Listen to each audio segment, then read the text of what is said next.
Las tinieblas y el alba. Lo fácil sería decir que este es el acontecimiento editorial del año, pero es que no es solo eso, es también un acontecimiento para los millones de lectores de Ken Follett que tenemos ya la suerte de tener este libro en nuestras manos. Este libro que está lleno de vida, este libro que está lleno de aventuras y este libro que está lleno de momentos de placer que se pasan en sus páginas.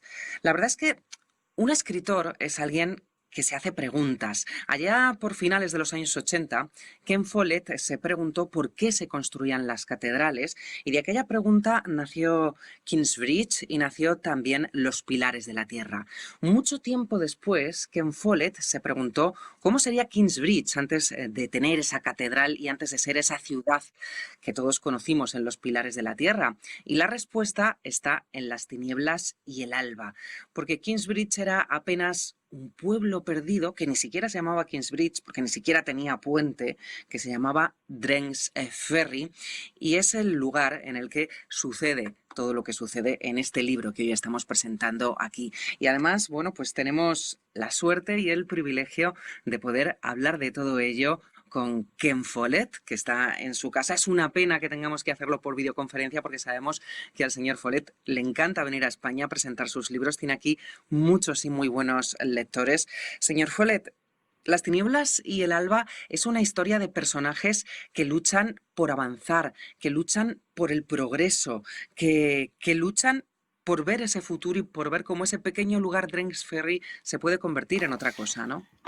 Parte del relato trata de cómo este pequeño pueblo, esta pequeña ciudad creció y se convirtió en una gran ciudad. Me pareció que sería una buena historia. ¿Por qué? Porque siempre que hay progreso, siempre que se avanza de esa forma, hay gente que dice sí. Queremos que haya progreso, queremos que haya un mercado, una catedral, un puente, y siempre hay gente que dice no. No, no, no, no, no, vamos a dejar las cosas como están. No nos gustan los cambios, no queremos que venga gente nueva. Y precisamente ese es el tipo de conflicto que los lectores del siglo XXI van a entender inmediatamente, aunque se trate de un conflicto que se desarrolla en la Edad Media. Y pensé que, aunque no sea el relato completo, sí que sería una parte interesante del Después relato. hablaremos de esos personajes y de cómo entran en conflictos, pero lo primero que tenemos que hacer es darle la enhorabuena. Los lectores españoles adoramos a Ken Follett y su libro, que lleva muy poco tiempo en las librerías, se ha convertido ya en el número 1 en las listas de ventas. Pero yo creo que quien mejor nos va a contar esto es Nuria Cabutí, CEO de Penguin Random House. Nuria, felicidades a vosotros también por este número 1. Gracias. Bueno, Ken, bienvenido y la verdad es que es un placer verte. Estoy muy contenta de que podamos reunirnos, aunque sea online. Y primero de todo lo que quiero es felicitarte por tu gran nuevo éxito, un éxito que salió el 15 de septiembre a las librerías y que ya es número 1 en España y en todos los países de América Latina y que estamos convencidos que va a seducir a muchísimos lectores de todo el mundo. Y claro, es que es la precuela de Pilares de la Tierra, tu libro más vendido con más de 42 millones de ejemplares y que todos adoran, adoramos y que continuamos también leyendo. Yo, Ken, en esta ocasión quería preguntarte cómo han sido estos meses de confinamiento, dónde has estado y en qué has estado ocupando tu tiempo.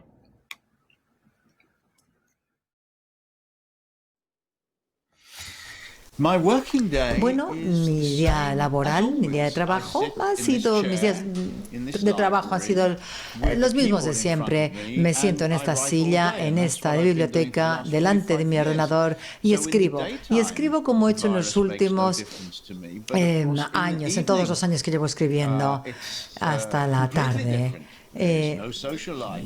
Pero bueno, en mi vida normal no hay vida social y no voy al teatro, pues aquí estoy escribiendo. Pero lo que sí que hago es hablar con mis amigos cuando voy a España, cuando voy a cenar, me traen estas botellas de vino y esta comida tan rica. Pero esto no lo puedo hacer en esta ocasión.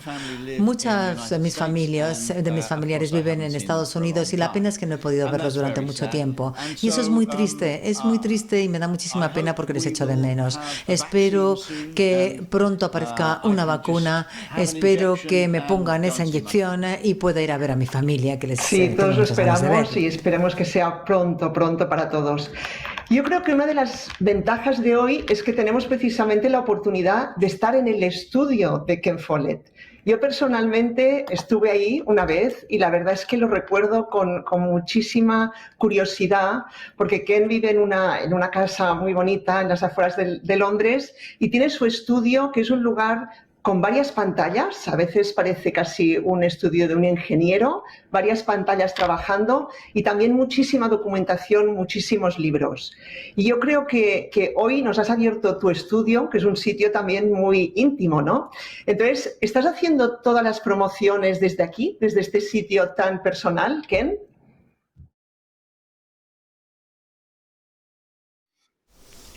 Sí, efectivamente, todas las entrevistas que hago las hago aquí, las hago desde aquí. Y de hecho estoy haciendo una especie de gira mundial, pero en lugar de ir de aeropuerto en aeropuerto, lo hago desde mi despacho y hablo a la gente a través de los medios sociales, de las redes sociales, y funciona bastante bien. He hecho muchísimas entrevistas, lo paso bastante bien, me gusta, disfruto hablando así también con la gente, y no hay que estar en hoteles de arriba a abajo, volar de aeropuerto en aeropuerto. Tiene sus ventajas. Esto a mí me va bastante bien desde el punto de vista de la publicidad, evidentemente, de darme a conocer, porque también es cierto que así tengo que decir que este es el lugar en el que más tiempo paso en toda mi vida. Estoy ahí todo el rato prácticamente, aquí en esta sala. Y aquí escribo, tengo además también muchas fotografías de mi familia, tengo todos los libros que quiero leer. Podría estar aquí años y años realmente. Claro, y nosotros, por otro lado, echaremos de menos tu visita a España, porque yo de todos los libros que tú has publicado, todos ellos con gran éxito, siempre has venido a España para promocionar tus libros y para tener contacto físico con estos lectores, ¿no? Con estos fans que quieren hablar contigo, que tú les firmes un libro. Entonces, decirte que vamos a echarte mucho de menos. ¿Y cómo piensas que van a sentirse, ¿no? Esos lectores? ¿Cómo tú también sientes que no tienes este contacto físico con ellos esta vez, sin poderles dedicar un libro?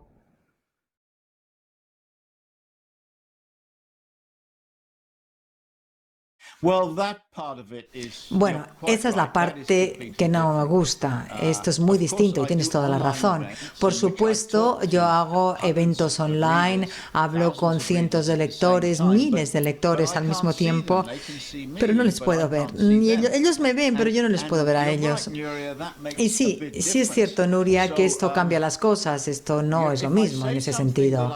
Si digo algo que creo que es divertido, no sé si alguien se ríe o no. No puedo oírlos, no puedo verlos. En fin, cuando hablo al público, un público grande, siempre les oigo. Y claro, si se quedan callados, por ejemplo, si están en silencio, digo, voy bien. Pero si empiezan a hacer ruiditos, digo, bueno, se están aburriendo. Esto es algo que no puedo saber cuando es online. No sé si disfrutan o no de mi charla. Esta es una de las cosas, una de las desventajas, ¿no? Cuando uno no tiene el público delante, las cosas, estas charlas son distintas, aunque las estoy haciendo constantemente a través de Zoom, es cierto, pero no es lo mismo. Tienes toda la razón. Bueno, Ken, yo quiero agradecerte tu disponibilidad, felicitarte de nuevo y te dejo con tus lectores, que son los que quieren oír lo que nos puedes contar hoy de tu nuevo libro tan interesante. Felicidades y espero verte pronto físicamente en Inglaterra o en España o donde sea. Un abrazo muy fuerte, Ken. Espero que nos volvamos a encontrar antes de que pase mucho tiempo. Bueno, muchísimas gracias, Nuria Cabuti. Vamos a ver si luego podemos hacer un poquito de nuestra magia para que el señor Follett reciba las preguntas de los lectores y además pueda verlos, ya que dice que en esos otros actos virtuales recibe las preguntas pero no tiene ese contacto. Vamos a ver qué poquito de magia podemos hacer después. Hemos hablado de el éxito que tiene siempre Ken Follett en España con este libro Las tinieblas y el alba. Es ya número 1 en ventas. Pero yo no sé, señor Follett, si a usted le gustaría ver cómo suena este libro en español. Si le parece, vamos a ver un pequeño vídeo de la grabación del audiolibro con el actor Jordi Boixaderas. Edgar había descubierto que era muy difícil permanecer en vela durante toda una noche, aunque fuese la noche más importante de su vida. Había extendido su capa sobre la estera de juncos del suelo, y en ese momento yacía tumbado sobre ella, vestido con la túnica de lana de color pardo que le llegaba hasta las rodillas y que era lo único que llevaba en verano día y noche. En invierno se arrebujaba con la capa y se acostaba junto al fuego, pero en esas fechas hacía calor. Apenas quedaba una semana para el solsticio de verano, el día de San Juan.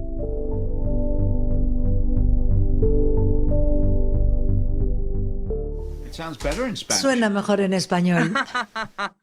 Suena muy bien también en el inglés, pero suena magníficamente bien en la voz de Jordi Boixaderas. Este es el inicio de la novela de Las tinieblas y el alba. Estamos en el año 997. Edgar es el pilar fundamental de este libro, es uno de los 3 protagonistas fundamentales. Y claro, estamos en una época, lo decía el señor Follett antes, es la Edad Oscura, es una época de la que conocemos muy poco y de la que también hay muy poca documentación. Pero como siempre, Ken Follett nos hace un retrato absolutamente vívido y visual y nos traslada a esa época. Yo diría que Ken Follett es un tejedor de historias y creo que lo de tejedor es bastante apropiado aquí porque usted, además, una de las fuentes que tuvo para tejer esta historia maravillosa en la Edad Oscura de todos esos personajes fue precisamente un tapiz, el tapiz de Bayeux.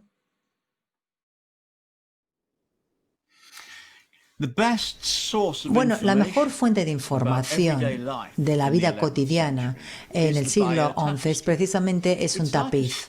Es porque un tapiz es como como un cómic. Se trata de un tapiz muy largo que está bordado en lino y ahí aparece como la conquista de los normandos de Inglaterra. Pero además de la conquista, como de forma occidental, nos habla mucho de la vida cotidiana del siglo XI. Por ejemplo, vemos a gente comiendo, almorzando. Vemos a gente con perros, pájaros, aves, cómo iban a caballo en todas partes, cómo talaban árboles y, por supuesto, vemos a los hombres guerrear en la batalla. Se trata de un tapiz que está en un museo de Bayard, que ha sobrevivido a lo largo de cientos de años, y hay un museo en Inglaterra que también tiene una copia. Y cada vez que escribía Las tinieblas y el alba, tenía esta copia del tapiz delante de mí. O sea que aquí se puede ver un poco pequeñas imágenes, como si se tratase de una cómic, de una historieta que hacen. Y esto fue un recurso fundamental para mí, muy rico, que me ayudó mucho a escribir. Bueno, yo estuve viendo el tapiz de Bayeux. Y yo no vi detalles que Ken Follett sí que ha visto y que nos muestra en este libro. Por ejemplo, cuenta en el libro que los anglosajones llevaban bigote, mientras que los normandos llevaban barba, además de otros detalles que cuentan como cómo embarcaban en los barcos. Usted siempre tiene esta atención por el detalle, por hacer que la novela sea muy visual, por hacer que los lectores estemos inmersos en toda esta historia. Pero claro, en este caso, como bien dice, era mucho más complicado por la falta de documentación.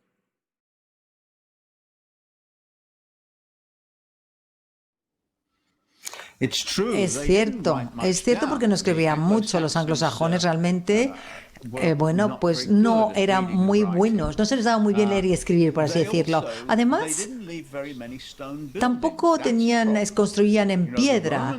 De los romanos sabemos mucho y de sus edificios, y hay muchos que siguen en pie, o por lo menos hay ruinas, porque construían en piedra. Pero los anglosajones construían sus casas con paja y madera, y eso no dura. Hay muy pocos vestigios de los anglosajones. Los normandos no. Y los vikingos tampoco, porque los vikingos tenían los mejores barcos del mundo, rápidos y bellos, muy bonitos. Y en eso hay un museo que se llama el Museo de la Marina Vikinga, y uno entra en este museo y ve lo primero uno de estos barcos maravillosos, donde con esta talla que tenía en la proa. Y esto, cuando lo vi, evidentemente lo utilicé como la primera escena. Me imaginé a alguien en la orilla del mar y viendo cómo se acerca un barco de estas características.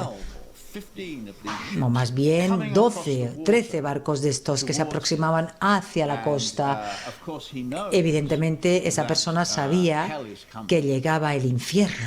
Miren, Ken Follett, ustedes lo saben, vosotros lo sabéis, es un narrador tan sorprendente que no voy a destripar nada, pero en las 20 primeras páginas de este libro, de Las tinieblas y el alba, tenemos un joven que va a huir de su casa, que de repente ve acercarse ese barco del que estaba hablando Ken Follett, que a él tanto le impresionó cuando fue al Museo de las Naves Vikingas de Oslo, que ve cómo llegan los vikingos, que... Pero no voy a contar nada más, pero en 20 páginas su vida cambia, le da una vuelta tremenda, porque Ken Follett, si algo hace siempre, es llevarnos a los lectores de la mano, porque lo importante, señor Follett, es siempre la historia, y que los lectores queramos seguir con esa historia, ¿no?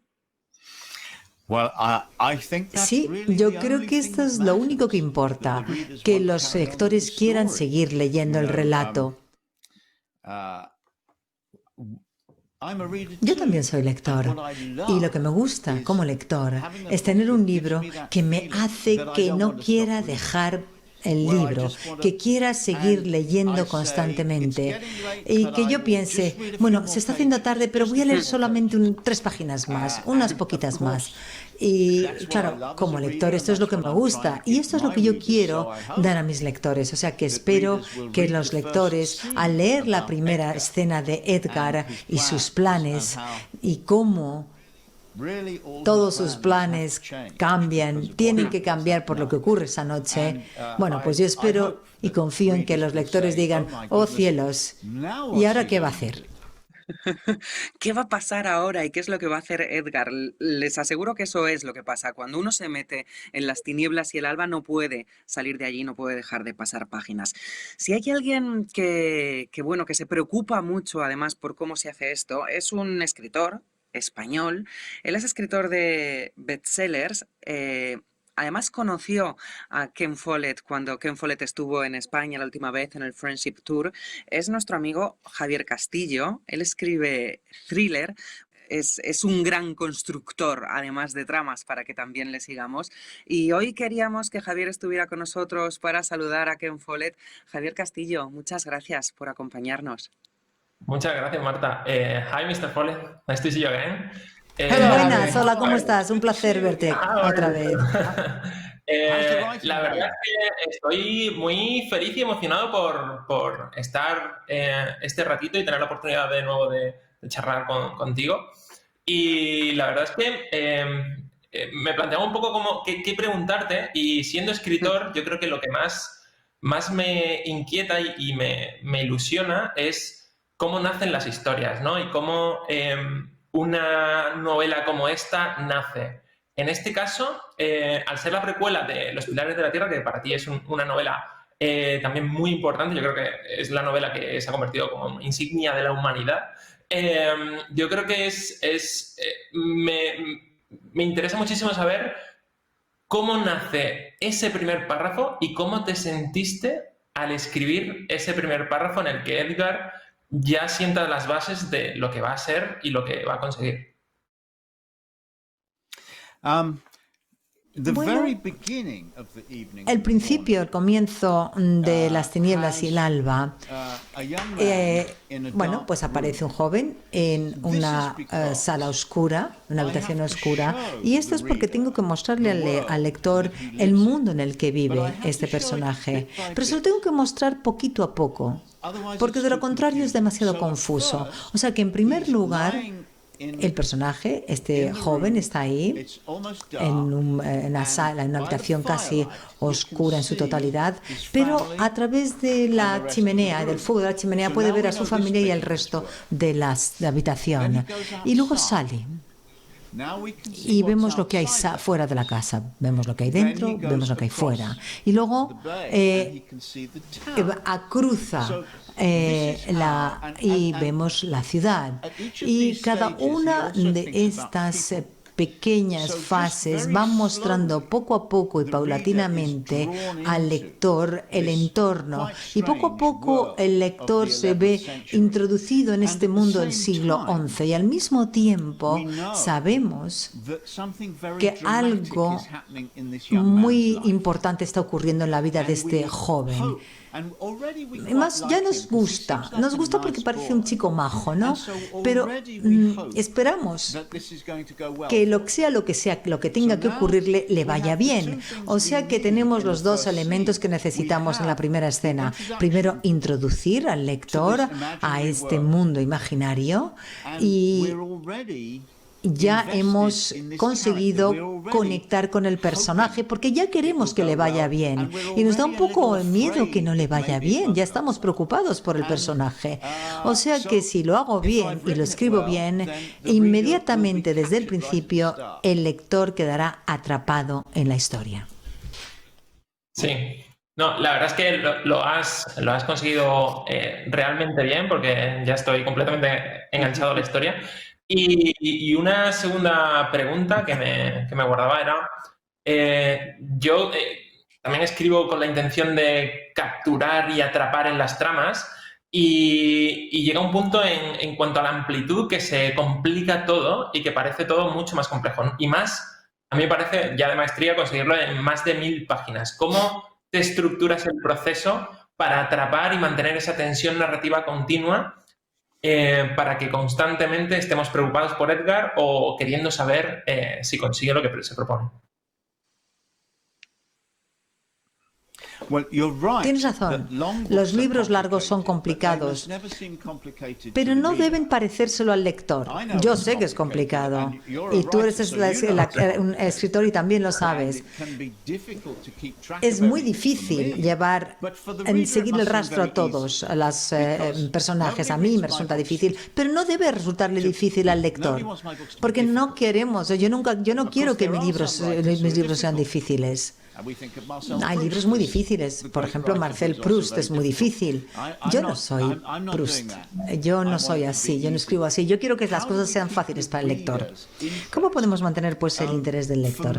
Pues a mí yo esto lo logro con planificación, a través de la planificación del relato. Tardo un año en planificar todo el relato, toda la historia, toda la novela. Y es así como puedo garantizar que cada X número de páginas ocurra algo nuevo, que hay un giro en la historia. Puede ser un giro importante, un giro menos importante.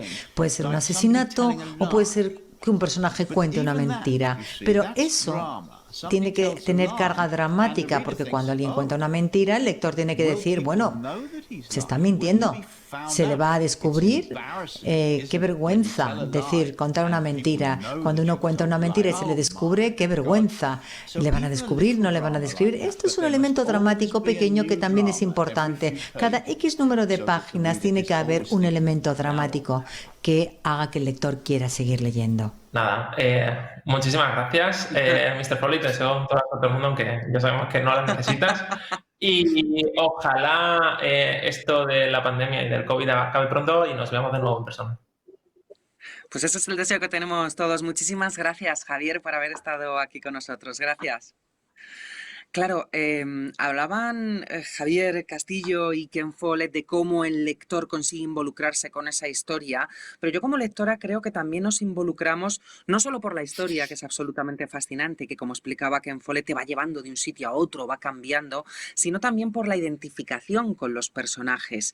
Y claro, es llamativo que uno pueda llegar a identificarse con un personaje alrededor del año 997, pero Ken Follett lo ha hecho en otras ocasiones y lo hace ahora, y lo hace apelando a eso que todos tenemos en común, ¿no? Despertando una reacción emocional en el lector que se ve reflejado en un personaje de hace 1000 años que en el fondo siente lo mismo, anhela lo mismo y sufre las mismas injusticias que nosotros, ¿no?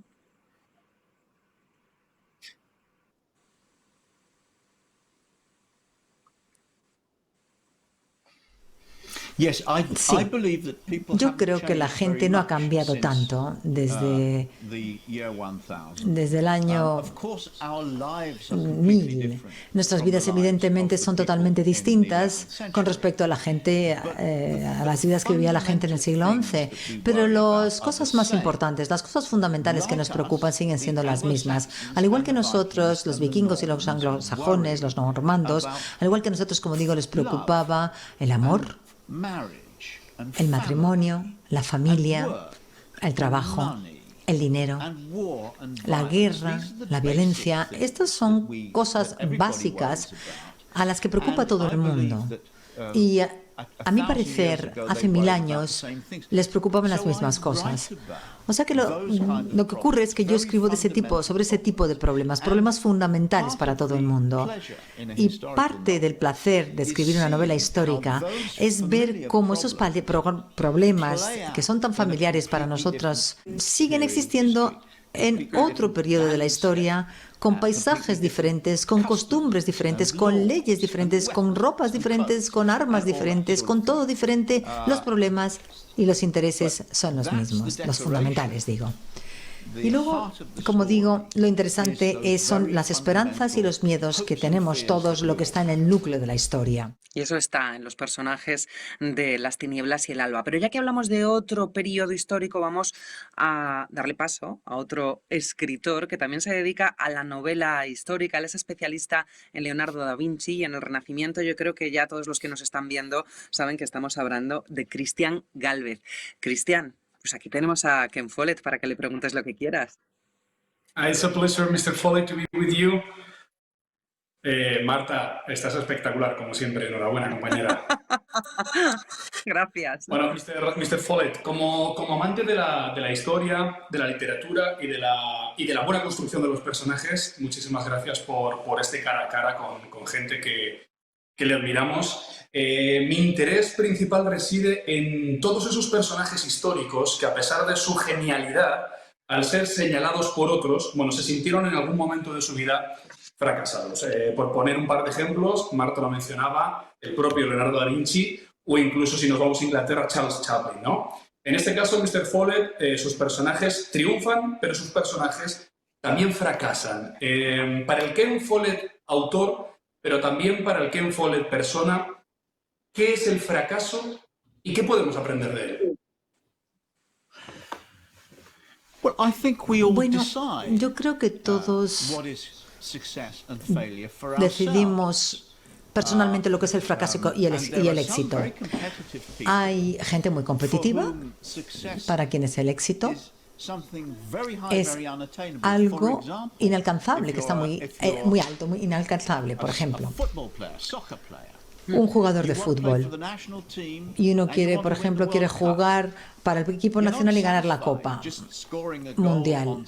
Para ese jugador, meter un gol en el parque no tiene ninguna importancia. Los atletas de todo tipo son ejemplos que tienen ejemplos de personas con metas muy altas.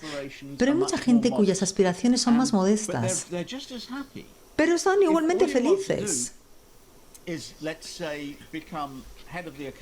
Si uno lo que quiere es convertirse en el jefe del departamento de cuentas y se convierte en el jefe del departamento de cuentas, uno es tan feliz como aquel jugador que juega en la selección nacional.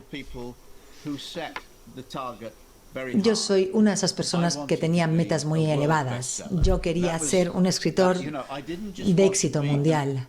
No me quería conformar con ser un escritor más o menos normal que vendiera más o menos muchos lectores. Yo lo quería todo. Y para mí, eso es lo que es el éxito. Cualquier cosa por debajo de eso hubiera sido fracaso. hubiera sido fracasar. Esto es una cosa muy estúpida, estoy convencida, es pensar que cuando uno piensa, quiero ser uno de los mejores escritores del mundo, que más venda, ¿por qué iba a pensar yo una cosa como esa? Pues no lo sé, el caso es que así fue. Esto es el éxito para mí. Ahora para mí el fracaso sería publicar un libro y que los lectores dijeran, está bien, pero no es tan bueno como el anterior o como los anteriores. Esa es precisamente uno de mis temores y una de mis pesadillas. Y lo tengo siempre en mente cuando escribo aquí. Leo lo que he escrito y digo, ¿qué va a pensar o cómo van a sentirse los lectores cuando lean esta página? ¿Van a decir qué horror o van a decir voy a continuar o van a decir no sé si quiero acabar este libro? Porque todos hemos leído libros que a mitad del libro decimos esto me aburre, voy a dejarlo. Y esa es precisamente una de mis pesadillas, es mi mayor pesadilla, escribir un libro así. Mis lectores han disfrutado de mis relatos durante muchísimos años y para mí el fracaso sería que los lectores dijeran este libro no es muy bueno. Sí, entonces el éxito y el fracaso depende de las expectativas, Mr. Follett. Por favor, no deje nunca de tener las expectativas tan altas. Enhorabuena.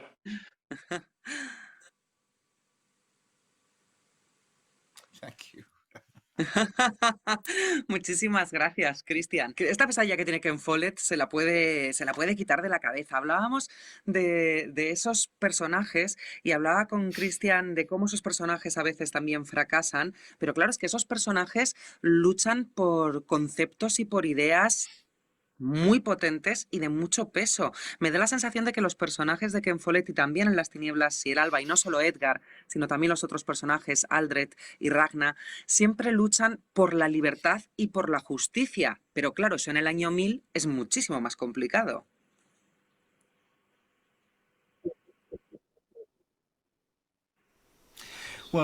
Sí, bueno, sin duda tenían nociones diferentes de la justicia y de la libertad, pero en ese momento, alrededor del año 1000, la gente empezaba a pensar en la justicia y empezaban a imaginarse un sistema mejor de justicia. En la mayor parte de los países de Europa Occidental, de Estados Unidos, en Canadá, en fin, tenemos el imperio de la ley, es decir, la ley está por encima del gobierno, el presidente, el rey, los ministros, todo el mundo está bajo el peso de la ley, todo el mundo tiene que cumplir la ley. Eso es lo que es el imperio de la ley. Pero hace 1000 años esto no existía, pero empezaban ya a pensar en ello. O sea que hay varios personajes en la novela que van a los tribunales a pedir, o más bien a la corte a pedir justicia, a las cortes. Y es cierto que ese es el tipo de tema que a mí me gusta tratar en mis libros, personajes que luchen por algo, de forma que todos nos podemos identificar con el deseo de justicia, con el deseo de libertad. Yo también he escrito de otros tipos de libertad, por ejemplo, la lucha por la libertad religiosa. Esto lo escribí, traté de este tema en una columna de fuego. También he escrito sobre las sufragistas, sobre los derechos civiles, y esas historias me gustan. Me gustan porque son relatos de gente que lucha, evidentemente por sí mismos, pero también luchan para conseguir algo que no solamente es bueno para ellos personalmente, sino algo que va a hacer que el mundo sea un mundo mejor.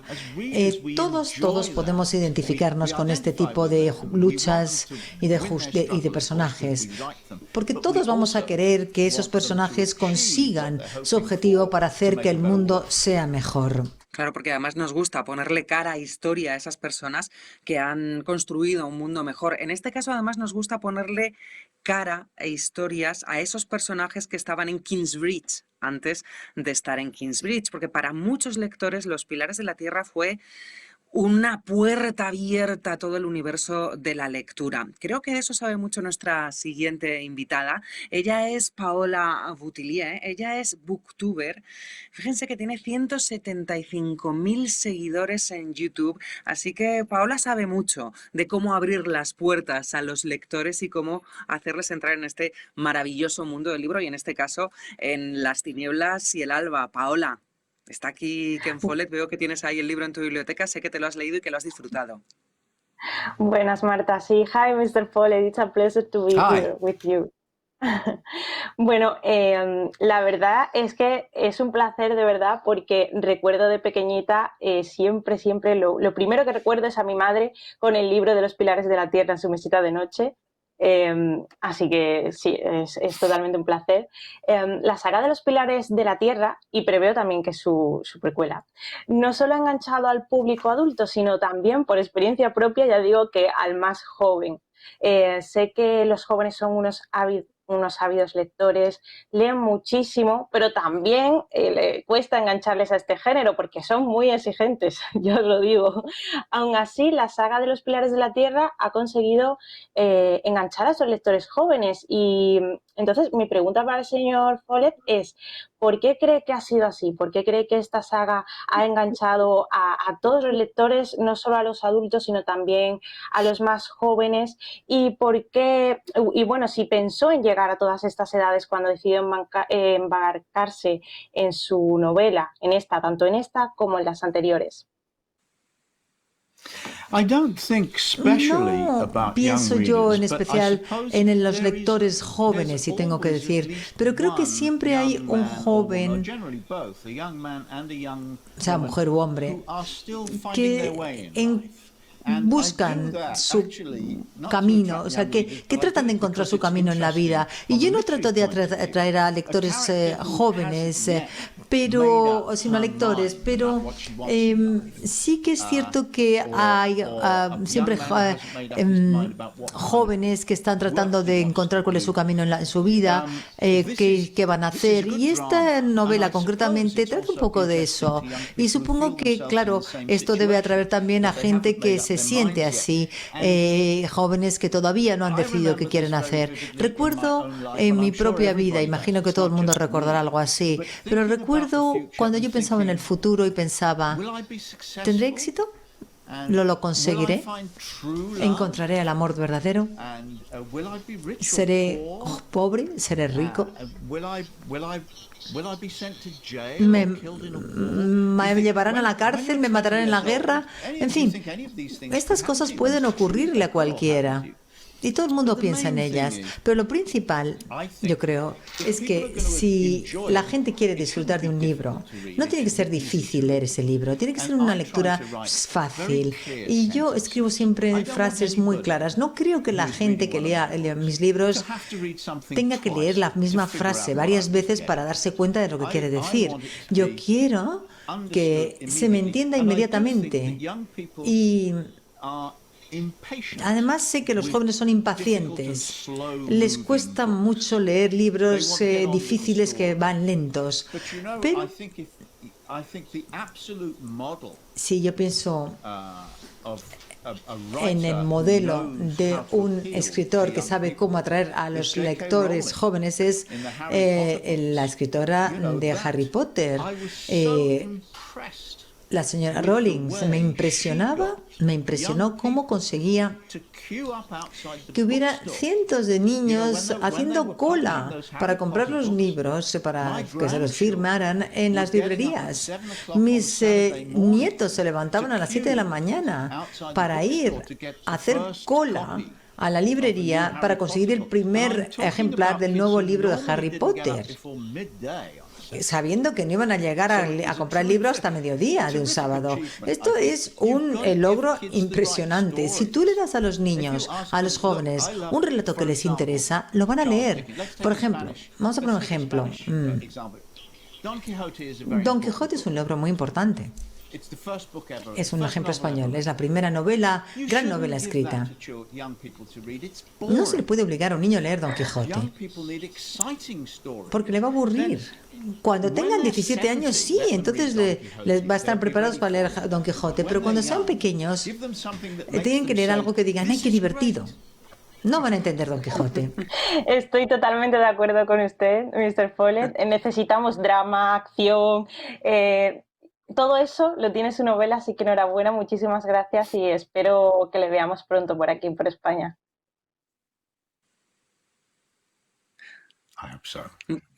Muchas gracias, Paola, muchísimas gracias. La verdad es que este libro, Las tinieblas y el alba, será una puerta de entrada para muchos jóvenes lectores que no conozcan todavía a Ken Follett. Para aquellos que leyeron la trilogía de Los pilares de la tierra, en este libro hay eso que llamamos huevos de Pascua, muchos pequeños huevos de Pascua que uno puede ir identificando si ha leído los libros posteriores.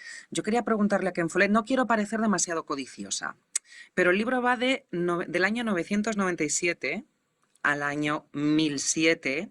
Hay un siglo entre esto y el inicio de Los pilares de la tierra. No sé si en algún momento ha pensado escribir más sobre cómo Danks Ferry se convierte en Kingsbridge. La precuela 2.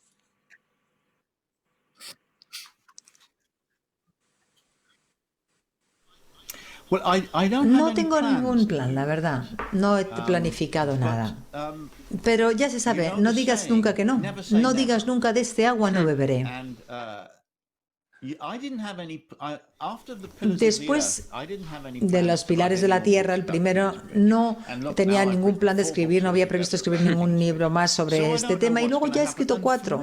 O sea que lo importante es si yo creo que hay algo interesante que puede escribir al respecto. Si a mí se me ocurre una historia, un relato interesante que esté ambientado en Kingsbridge, pues lo voy a escribir.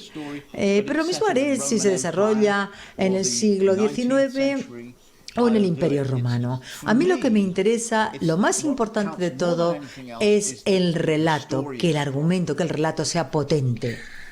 Bueno, para nosotros como lectores también. Estoy segura que ella, que es periodista, que es escritora y que sabe ver dónde hay una buena historia, estará de acuerdo con Ken Follett. Hablo de Luz Sánchez Mellado, es nuestra siguiente invitada. Fíjate, Luz, que hace un momento estábamos hablando de lo presentes, de lo actuales que parecen los personajes de Ken Follett, que son los personajes de Ken Follett, que tienen nuestras mismas preocupaciones y tienen nuestros mismos problemas. Pero es que en este libro, que sucede en el año 1000, hay mucho que podemos reconocer de lo actual, ¿no? Pues sí, yo quería saludar a Mr. Follett. Hi, Mr. Follett. Usted no se acuerda de mí, pero yo sí me acuerdo de usted. Coincidimos en Segovia, en el High Festival. Yo iba bastante intimidada por la presencia de, bueno, pues uno de los grandes bestsellers mundiales y bueno, no solamente quedamos amigos, sino que incluso tuvo la deferencia usted de colgar una foto en Twitter con nuestro encuentro. Esa foto preside mi dormitorio y probablemente forme parte de, bueno, pues mi responso cuando me llegue la hora. ¿Le puedo llamar colega, Mr. Follett? Porque usted y yo somos colegas. Usted fue periodista, empezó como tal y empezó narrando la actualidad. ¿Tan harto quedó de actualidad como para remontarse 1000 años atrás a ambientar sus historias? Los tiempos corrientes, los tiempos actuales no son en absoluto aburridos. Más quisiera yo que fueran más aburridos. Pero lo que ocurre cuando uno escribe sobre problemas actuales es que todavía no ha terminado el relato. No podría escribir una novela sobre el COVID-19 porque no sabemos cómo va a acabar. Porque todo buen relato tiene que tener un buen final. No tiene por qué ser un final feliz, pero sí tiene que resolverse la historia. Y de momento, en cuanto a la pandemia, no hay resolución. No se sabe cómo va a acabar. No se sabe cómo va a terminar el levantamiento de los nuevos fascistas en Europa. No sabemos cómo va a acabar esto. O sea que desde mi punto de vista, los temas actuales, pues no son temas sobre los que yo pudiera escribir, aunque sean interesantes. Algunos de esos conflictos, algunos de esos problemas resuenan en la historia, eso es cierto. Pero yo no escribo estos libros para enseñarle a nadie ninguna lección. Yo no soy quien. Yo no soy tan listo como para enseñarle a nadie ninguna lección. Mis lectores son más listos que yo. Ellos lo que quieren es que les muestre un mundo diferente, no que les dé lecciones. En el siglo XI hay cosas que ocurren, que ocurrieron, que resuenan con los tiempos actuales, con los tiempos modernos.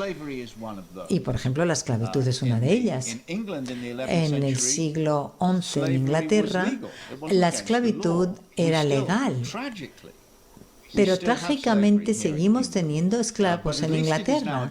Pero ahora por lo menos es ilegal, es un delito hacer a alguien esclavo. Hace 1000 años ni siquiera era un delito. O sea que a mí me pareció importante e interesante escribir sobre eso. Porque el 10% de la población en Inglaterra era esclava en el siglo XI. Es una cifra enorme. O sea que yo creo que tenía que ser un aspecto importante de la novela. Se me ha quedado algo en el tintero y es no solamente el tema de pues la esclavitud, hablando de temas actuales y no solamente sentimientos actuales. Sus mujeres son siempre mujeres fuertes, mujeres que se buscan la vida, que tiran para adelante, son mujeres de armas tomar. ¿Considera la revolución de las mujeres en finales del siglo XX, principios del XXI, con los últimos acontecimientos? Una cosa es que usted escriba sobre el pasado, en el pasado, pero le inspira ese movimiento femenino que ha cambiado las estructuras de las relaciones entre sexos en este siglo.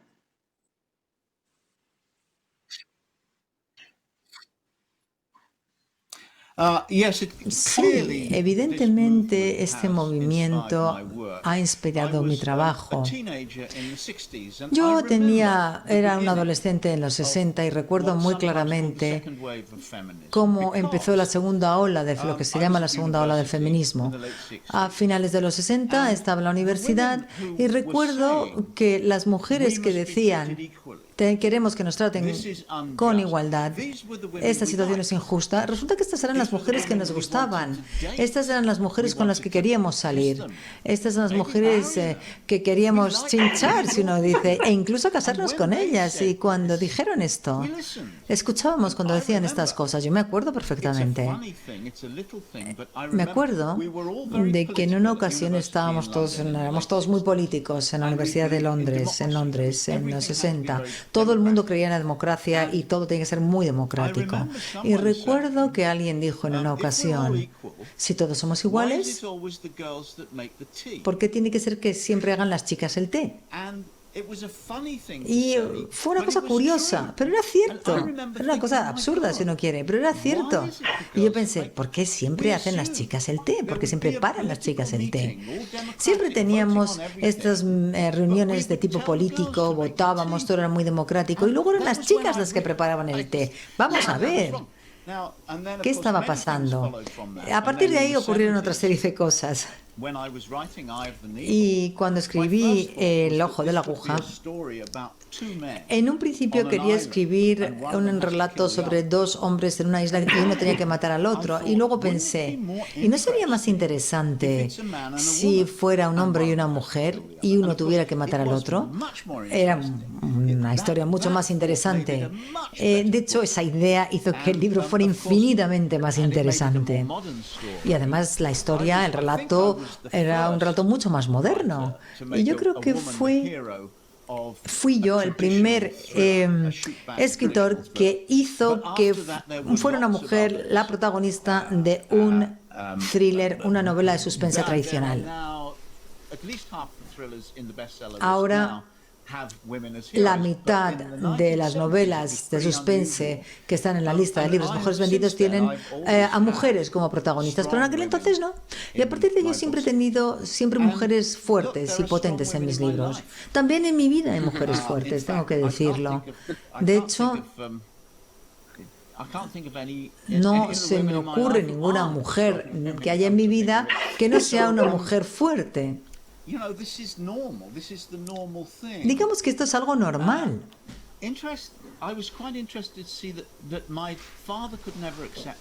Me acuerdo que mi padre nunca pudo aceptar esto, y yo creo que es porque él, cuando llegó la segunda oleada del feminismo en los 60, mi padre ya tenía muchos años y le era imposible cambiar, pero yo era adolescente, y en la adolescencia uno cambia con facilidad. Todo lo nuevo que viene dice, sí, me interesa, cuando uno es adolescente.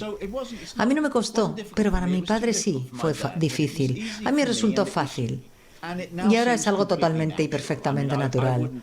Yo no podría escribir un libro que tratase únicamente de hombres. De hecho, las mujeres me parecen infinitamente más interesantes que los hombres. En fin, no podría escribir un libro que tratase únicamente de hombres. Muchísimas gracias, Mr. Follett. Le esperamos el próximo 8 de marzo, Día de la Mujer en Madrid, si el virus nos lo permite. Muchas gracias, Luz. Gracias. Muchas gracias. Hemos recibido una sí. Queremos tener a Ken Follett aquí lo antes posible. Yo estoy segura de que quien quiere tenerle aquí lo antes posible, aunque ya le tiene en forma de libro, es Diego Ochoa. Diego Ochoa es librero, es coordinador de la cadena de librerías Santos Ochoa. Es una cadena con más de un siglo de antigüedad y que está presente con 11 tiendas en 7 comunidades autónomas. Diego, lo que yo no sé es cómo te quedan libros todavía ahí en el escaparate, porque como decimos aquí en España, señor Follett, te los quitan de las manos. Pues aquí estamos. Hemos tenido que guardar unos poquitos libros para que por lo menos se pudiesen ver. Hi, Mr. Follett. Nice to meet you. La verdad que estamos muy contentos. Cada lanzamiento de un libro tuyo es para nosotros como una fiesta. Y así intentamos, los clientes vienen entusiasmados. Entonces, pues la verdad que ¿qué más podemos pedir? Bueno, realmente también sabemos que te encanta viajar por España y que siempre que viajas te encanta ver librerías. Entonces, bueno, pues que sepas que por un lado aquí en La Rioja estaríamos encantadísimos de verte. Y mi pregunta es la siguiente. ¿Qué papel han jugado las librerías y los libreros a lo largo de tu vida? Bueno, en fin, desde que yo tenía 4 años, desde los 4 años la lectura ha sido uno de los grandes placeres de mi vida.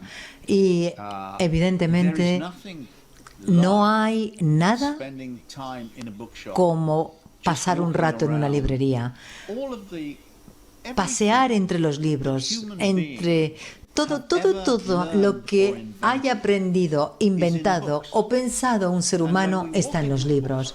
Y cuando uno entra en una librería, toda la historia y toda la civilización humana está ante nosotros. Es como, no sé, como una mesa llena de comida, llena de manjares.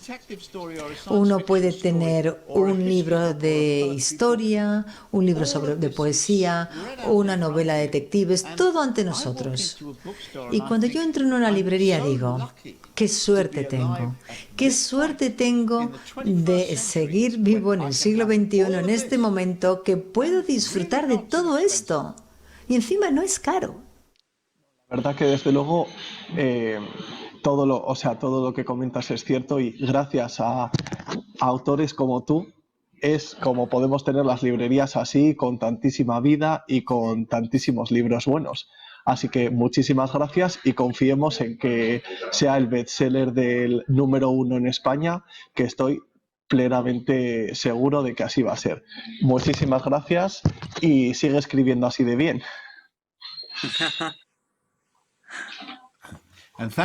Y gracias por vender también. Muchas gracias. Claro, damos tantas cosas por sentadas, pero en Las tinieblas y en Alba, por ejemplo, hay un personaje, Aldred, para el que los libros son un verdadero tesoro. Claro, imagínense en aquella época lo que era conseguir un libro religioso para un monasterio, ¿no?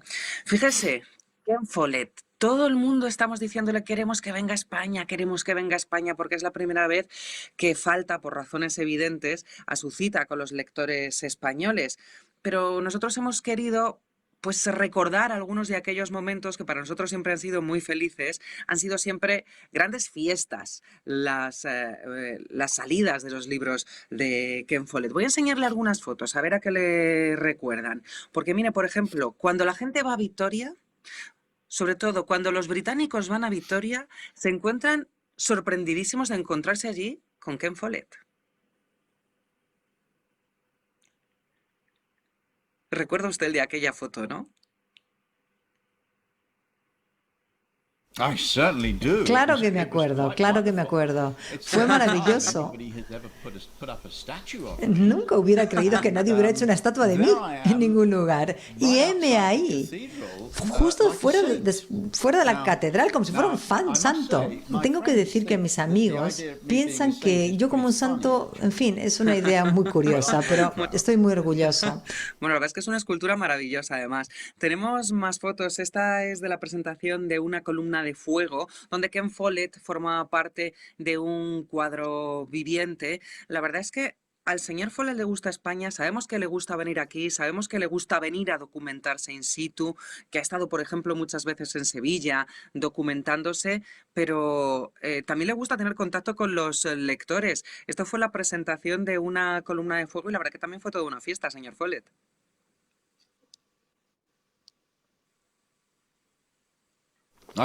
Me acuerdo, sí, me acuerdo de esto. Fue una cosa sorprendente. Todos estos actores aparecieron en el escenario vestidos como personajes de mi libro, Una columna de fuego.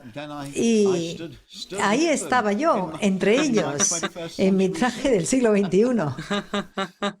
Bueno, y esta es una foto del invierno del mundo, ¿no? Donde, bueno, pues allí aparece con estos republicanos.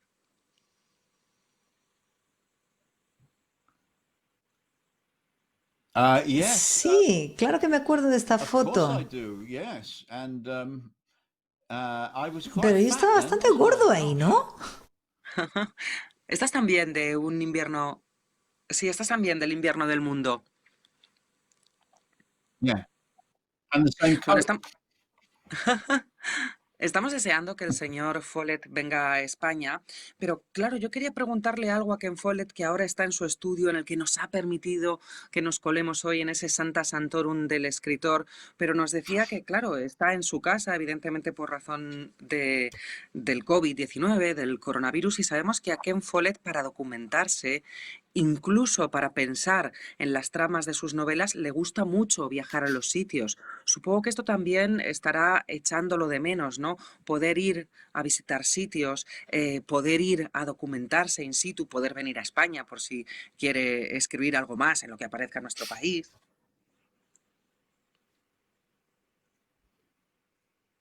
Sí, sí que lo echo de menos. Echo de menos los viajes. Esta es la Catedral de Sevilla, ¿verdad? En esta foto. Este tipo de cosas me encanta hacerlas muchísimo. Disfruto mucho haciéndolas. Todo el mundo sabe que me gustan mucho las catedrales y estoy dispuesto a ir a cualquier lugar para admirar una catedral. Y sí, ¿hasta cuándo va a durar esto? Estamos todos atascados, confinados en nuestra casa. Todo es peligroso volar, es peligroso ir a un restaurante, es peligroso ir a comprar un libro, es peligroso ir a un bar. Tengo ya muchas ganas de que acabe esto, a ver si se dan prisa. Bueno, la verdad es que nosotros los lectores lo que tenemos la suerte es que con libros como este sí que podemos viajar no solo en el tiempo, sino también a ese otro espacio que, como decía, queda tan absolutamente bien dibujado en todos sus detalles, no solo los visuales. Cuando uno se mete en este libro, huele cómo era la época, siente el frío de la época. He de decir que hasta dan ganas de beber cerveza leyendo el libro, porque hay bastante y buena cerveza de la época. Uno se sumerge en todo eso. Sí, la cerveza era muy importante en esos días. Sí.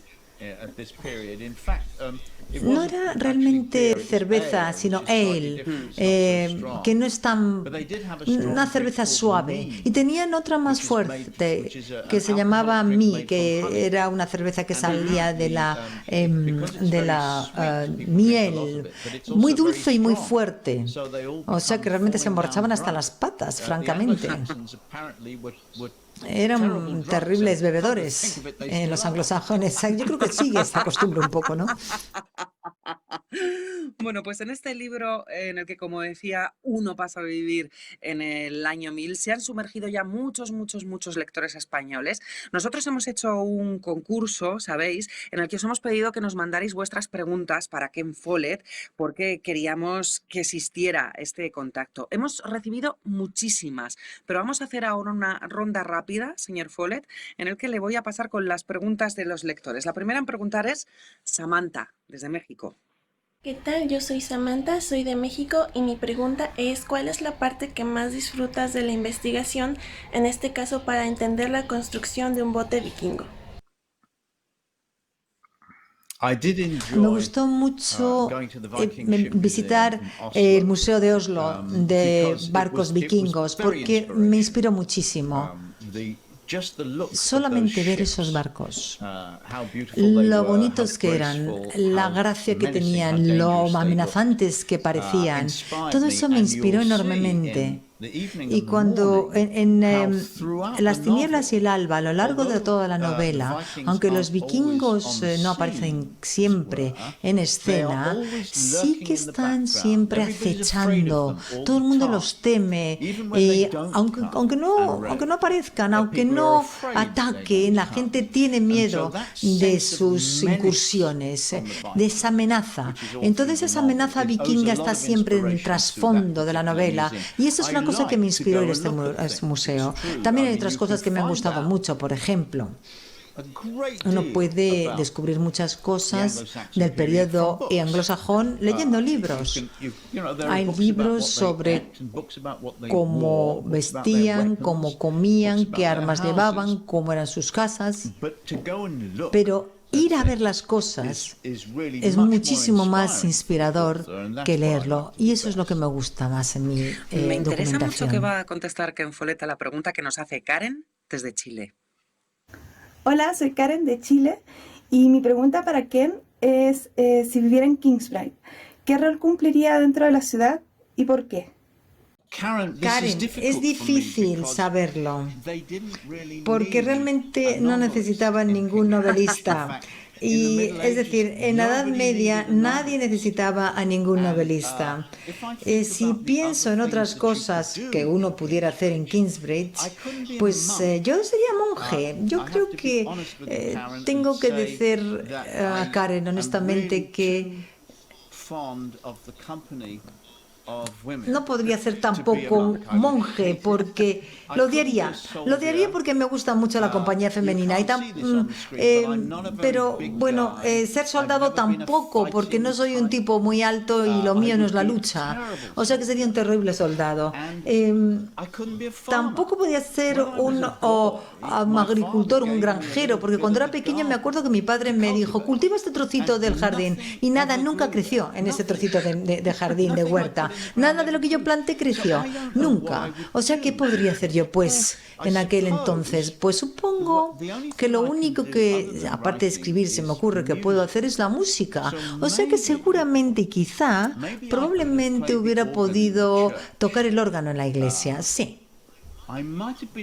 Eso hubiera podido ser más o menos una cosa que yo hubiera podido hacer. Mi familia es muy musical, la verdad, pero yo no soy el mejor de ellos. Quizá entonces podría haber, y digo quizá, podría haber trabajado como músico en la iglesia. Tampoco hubiera podido ser sacerdote por la razón que he dicho antes. O sea que si estuviera en Kingsbridge, en esos entonces, tendría un problema, la verdad. Pero la próxima vez que venga a España, a lo mejor debemos conseguir un órgano para Ken Follett, un buen órgano de iglesia. Vamos a ver qué nos pregunta Andrés desde España. Mi pregunta es, ¿qué obra fue la más complicada de escribir?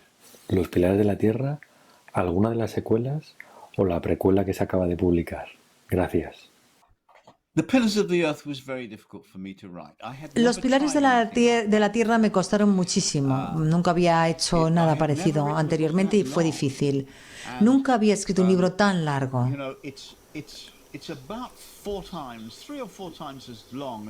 Es el triple o el cuádruple en longitud de una novela normal.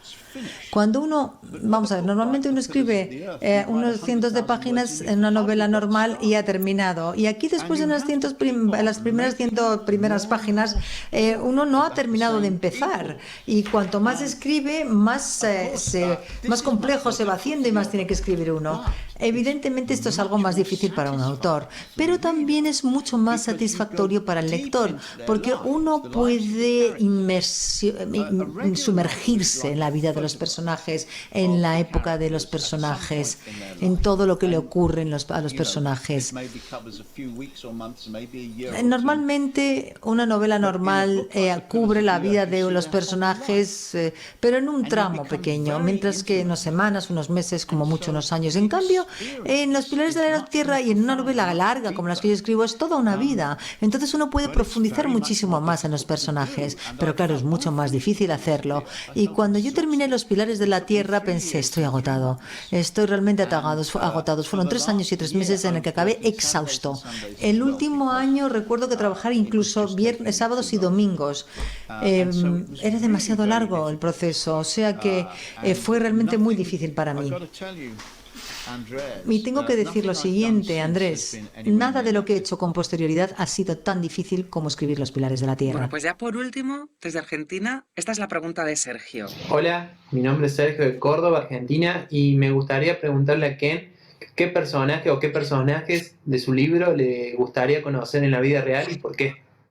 Pues Sergio, hay un personaje que se llama Ragna, que está en Las tinieblas y el alba. Es una mujer muy bella, muy inteligente, muy determinada, con mucha determinación, una princesa normanda. Y le ocurren muchas cosas malas en la novela, pero nunca se rinde, lucha y me encanta, me encantaría conocerla. Si pudiera la conocería. Es interesante, sexy, divertida, en fin. Yo podría ser amiga de Ragna, amigo de Ragna. Sí, Ragna. Elegiría a Ragna como amiga. A mí me encantaría también poder ser amiga de Ragna.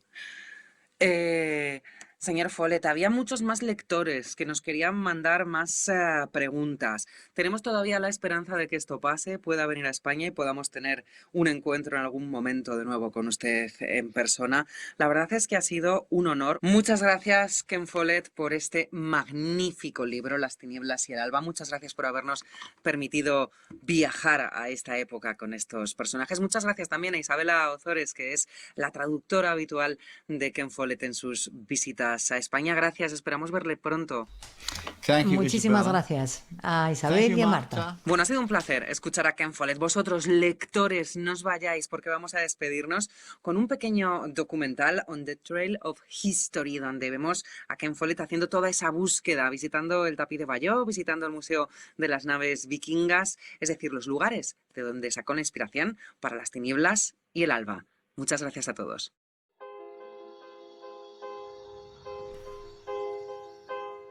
The Evening and the Morning takes place around the year 1000. It's the end of the Dark Ages and the beginning of the Middle Ages. And what we're seeing is a conflict between people who want England to be ruled by law and people who prefer the old ways. So this is the point at which England begins to change, and the main drama of the story comes in conflict about that change. After The Pillars of the Earth, I wrote 2 books which took place in the same town, Kingsbridge, in later periods of history. The Evening and the Morning takes place in Kingsbridge at an earlier period of history. The richest source of information about this period of history is what we call the Bayeux Tapestry, which is a sort of enormous comic strip embroidered on linen showing the story of England and Normandy and how the Normans came to be the rulers of England. And the great thing about the Bayeux Tapestry is the details of everyday life. It's a time when horses were terribly important and a lot of people go places on horseback. So it's important to know what it was like. They didn't have docks. If you wanted to go aboard a ship, you hitched up the skirts of your tunic around your waist, and you walk through the shallow water. And in my story, people go between England and Normandy quite a lot. So this depiction is helpful to me. If you want to do historical novels, you've got to get this stuff right.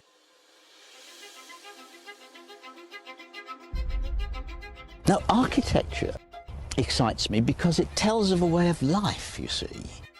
We're at Glastonbury Abbey. There has been a monastery here since the 1st century AD, and two of my characters visited at different times. Edgar wants to build a canal, and he wants to see how they've done it. Alden comes here. He is a monk. He comes here to beg a gift. His little monastery is broke, and he thinks that if he can get the relics of a saint, it will attract pilgrims, and they will make money out of the pilgrims. I won't tell you whether he gets it. You have to read the book. The Evening and the Morning certainly has some strong female characters, as my books always do. When we first meet Ragnar in France, she's already a young woman of importance. She rules over extensive lands, she acts as a judge, but she falls in love with an Anglo-Saxon chieftain, and she goes to England to marry him. She finds that England is relatively lawless, and that her husband's family is violent and completely ruthless. But she doesn't just accept this. She cultivates her own allies, she builds her own power base, and she fights back.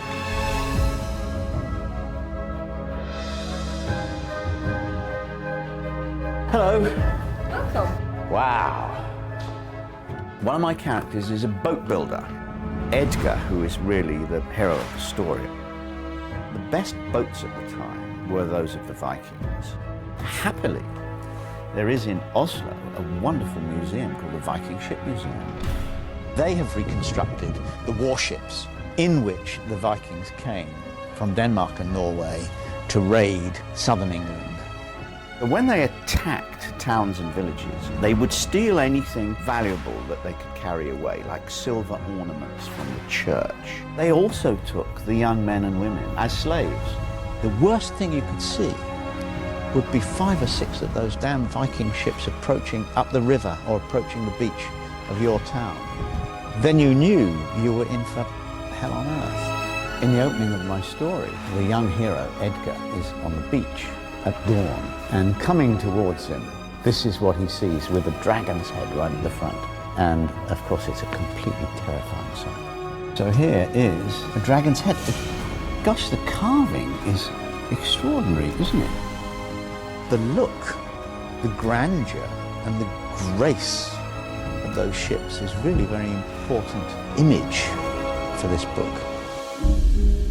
For the cover of The Evening and the Morning, for the first time, I've started working with an artist before the book is finished. And so I took Darren Cook, who is a designer who's worked on the covers of my books now for several years. And I took him with me to Oslo because I wanted him to see the helmets and the carving, because I knew that these things would inspire him. When you see runic letter forms, they locate a piece in history so specifically. A lot of the characters are very similar to an M, a runic M is very similar to an M that we would use today. So there's a really good opportunity here to create a branded look for the title, which is inspired by the runic alphabet. By the time the book is finished, we will have a very vivid idea of what the cover should look like all over the world. We're in the east of England, not far from the cathedral city of Lincoln. I was very pleased to find Dave Greenhalgh. He's an expert in ancient coins, and he's also a very practical guy, and he has a forge, and he actually makes replica coins in the way that they were made in Anglo-Saxon times. Part of the plot of The Evening and the Morning is that somebody's forging silver pennies, the only money in Anglo-Saxon England. That can go in.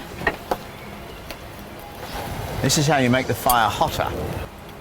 And all this done with no electricity. Yep.